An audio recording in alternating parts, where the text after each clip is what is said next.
घर में काम ही क्या होता है। माँ ने बेटे को अच्छा सबक सिखाया। माँ, बेटा और बहू तीनों डाइनिंग टेबल पर बैठकर खाना खा रहे थे।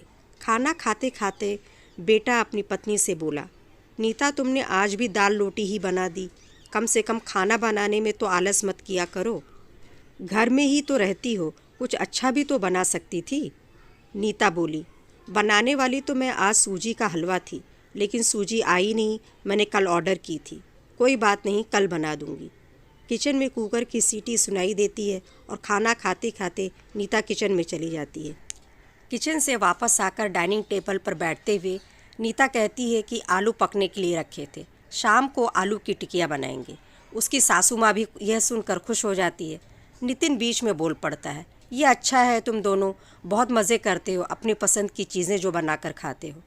तभी डोरबेल बजती है। सुनीता फिर से खाने की टेबल से उठकर दरवाज़ा खोलने के लिए चली जाती है। दरवाजे पर डिलीवरी बॉय सूजी लेकर आया होता।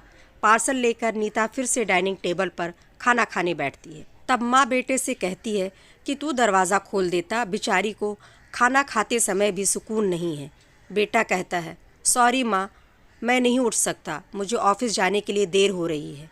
नितिन खाना खाकर ऑफिस की तैयारी करने के लिए अपने रूम में चला जाता है। कुछ ही सेकंड बाद वो नीता को आवाज़ लगाता है, नीता, मेरी घड़ी कहाँ है? मिल नहीं रही है। नीता खाना खाते खाते ही उसे बताती है, अलमारी के ड्रॉअर में देखो। नितिन कहता है, नहीं मिल रही है। नीता फिर एक बार खाने के टेबल से उठकर उसकी तरफ जाने ही वाली होती है कि सासू माँ उसे रोक लेती है और पहले खाना खाने के लिए कहती है। सासू माँ कहती है, बच्चा नहीं है, ढूंढ लेगा वो। थोड़ी देर बाद रूम से नितिन की आवाज़ आती है, मिल गई। डाइनिंग टेबल पर दोनों सास बहू एक दूसरे की तरफ देखकर मुस्कुराते हैं। अगले दिन सुबह सुबह नितिन अपने बेडरूम में कोई फाइल ढूंढ रहा होता है और उस फाइल को ढूंढने के चक्कर में उसने पूरा कमरा तहस नहस कर दिया था। नितिन बड़बड़ा रहा होता है, इस घर में कभी कोई चीज़ अपने ठिकाने पर मिलती ही नहीं है। इन औरतों को भी कोई काम नहीं है, इसलिए हर चीज़ इधर की उधर करती रहती हैं। नीता अपने कमरे में आकर कमरे का बुरा हाल देखती है तो नितिन से पूछती है कि क्या कर रहे हो। नितिन कहता है, वो फाइल कहाँ है जो मैंने तुम्हें परसों दी थी। नीता तुरंत वो फाइल निकाल कर नितिन के हाथों में थमा देती है और उससे कहती है कि एक बार मुझसे पूछ लिया होता, पूरा कमरा फैला कर रख दिया है। नितिन उल्टा नीता को ही डांट देता है और कहता है, ठीक है, अगर पूरा कमरा फैला दिया है तो तुम्हें और काम ही क्या है, यही काम पूरा दिन करते बैठो। कभी कभी लगता है मुझे हाउसवाइफ से शादी ही नहीं करनी चाहिए थी। इतना बोलकर नितिन ऑफिस के लिए निकल जाता है। पति पत्नी की यह बातचीत माँ भी सुन रही होती है, जिसका नितिन को पता नहीं होता। अब माँ और नीता नितिन को सबक सिखाने के लिए प्लान बनाते हैं। अगले दिन सुबह सुबह जब नितिन नींद से जागता है तो नीता को चाय के लिए चिल्लाकर कह रहा होता है। पास ही में सोफे पर बैठी माँ उससे कहती है, नीता नहीं है, वो अपनी माँ के घर गई है, कोई ज़रूरी काम था। नितिन फ़ोन निकालकर नीता को कॉल करने लगता है। तब माँ उसे रोकते हुए कहती है, फ़ोन मत कर, माँ के घर ही तो गई है, आ जाएगी 2-3 दिन में। नितिन फ़ोन रख देता है और माँ से कह रहा होता है कि माँ चाय। तभी माँ बोल पड़ती है, हाँ हाँ, 2 कप बनाना, मैं भी पीऊँगी। बेमन से नितिन किचन की तरफ जाने लगता है चाय बनाने के लिए। तब माँ फिर से खड़े होते हुए कहती है, अरे बेटा रुको। नितिन को लगता है कि माँ उसे रोककर चाय बनाने चली जाएगी, लेकिन माँ कहती है, मेरी चाय में थोड़ी चीनी कम डालना। नितिन चाय बनाकर लाता है और माँ बेटा दोनों चाय पी रहे होते हैं। तब माँ बोलती है, अच्छी बनाई है, लेकिन नीता जो चाय बनाती है उसमें तुलसी की कुछ पत्तियाँ डाल देती है, उसका स्वाद ही अलग आता है। बेटा कोई नहीं, अगली बार जब तू चाय बनाएगा तो ध्यान रखना। नितिन माँ की तरफ देखते ही रह जाता है। थोड़ी देर बाद नितिन माँ से कहता है, माँ आज खाने में मटर पनीर। माँ फिर से नितिन की बात काटते हुए कहती है, अरे वाह, आज मेरा बेटा मुझे मटर पनीर बनाकर खिलाएगा। अच्छा है, काफ़ी दिनों से मटर पनीर खाने की इच्छा हो रही थी। नितिन कहता है, अरे माँ, मैं तुम्हें मटर पनीर बनाने के लिए कह रहा था। माँ कहती है, नहीं बेटा, मेरे घुटनों में बहुत दर्द रहता है, मैं इतने घंटों तक किचन में नहीं खड़े रह सकती। नितिन अपना फ़ोन निकालकर रेस्टोरेंट से ऑर्डर करने लगता है।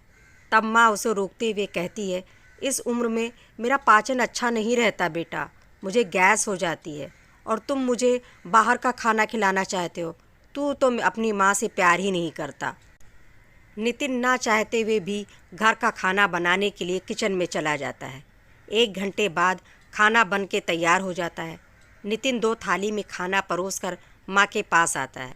माँ देखती है कि नितिन ने दाल रोटी बनाई है। माँ नितिन से कहती है, अरे बेटा, तू तो मटर पनीर बनाने वाला था ना? नितिन कहता है, माँ यह आसान था बनाने के लिए।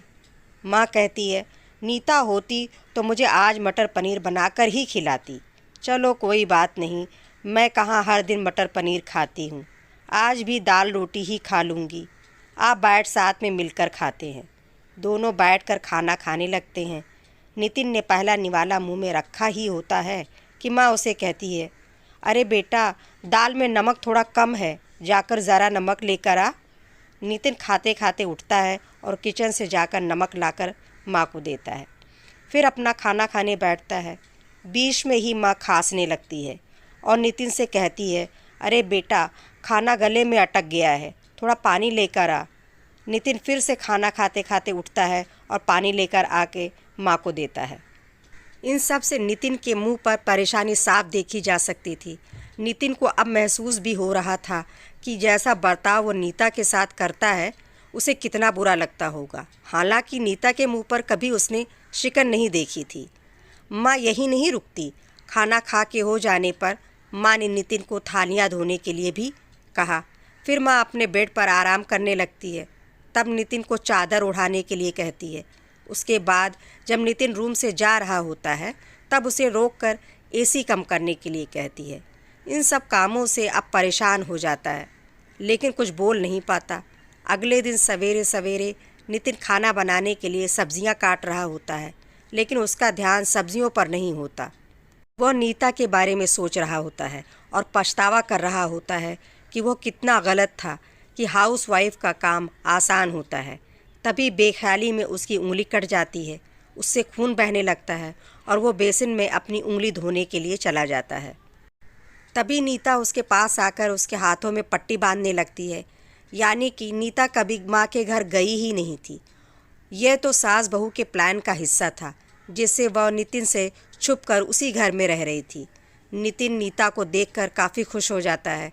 नीता से कहता है, घर का काम हम दोनों मिलकर किया करेंगे। नीता पूछती है, ऐसा क्यों?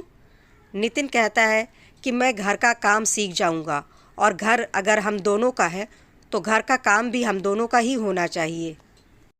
वीडियो को अंत तक देखने के लिए बहुत बहुत धन्यवाद। अगर कहानी पसंद आई हो तो प्लीज़ लाइक करिएगा, मेरे चैनल को सब्सक्राइब करिएगा और कमेंट करके ज़रूर बताइएगा कि कैसी लगी आपको कहानी।